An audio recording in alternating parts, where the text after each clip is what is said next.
दो मियाँ बीवी के अंदर लड़ाई हो रहे थे। कुछ देर के बाद खटपट होने के बाद एक मेहमान आ गए।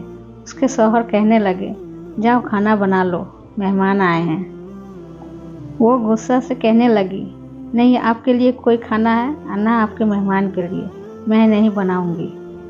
उसका शौहर सोचा, मेहमान के सामने हम दोनों का बात क्यों आए, रिश्तेदारों के बीच में बेइज्जती हो जाएगी या सब बात फैल जाएगी।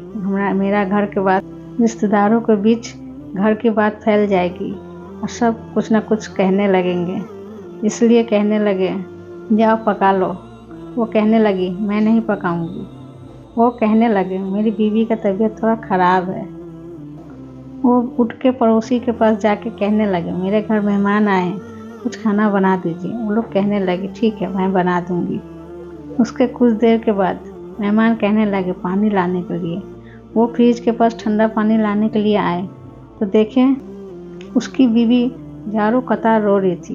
वो कहने लगे, क्या हुआ, क्यों रो रही हो, मैं तुम्हें माफ़ कर दिया, तुम मत रो, इतना क्यों रो रही हो।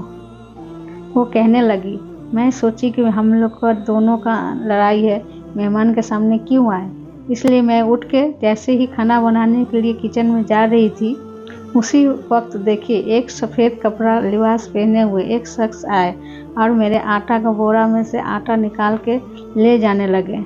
मैं हैरत अंगेज होकर देखने लगी और सोचने लगी। तब वो कहने लगे, ये आटा मेहमान का हिस्सा था, लेकिन तुमने नहीं पकाया, पड़ोसी में पक रहा है, तो मैं ये आटा को ले जाके पड़ोसी में देने जा रहा हूँ।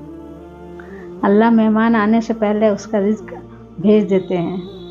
इस वाक़या से समझ आ गया कि इंसान मेहमान आने से गुस्सा करते हैं या सोचता है कैसे मैं खिलाऊं, मेरे पास नहीं है, लेकिन उसे पता नहीं होता मेहमान आने से पहले उसका रिज्क अल्लाह ताला भेज देते हैं। वो मेहमान का बरकत से उस घर में बरकत होता है, खुशियाँ आता है, रिज्क में बरकत आता है।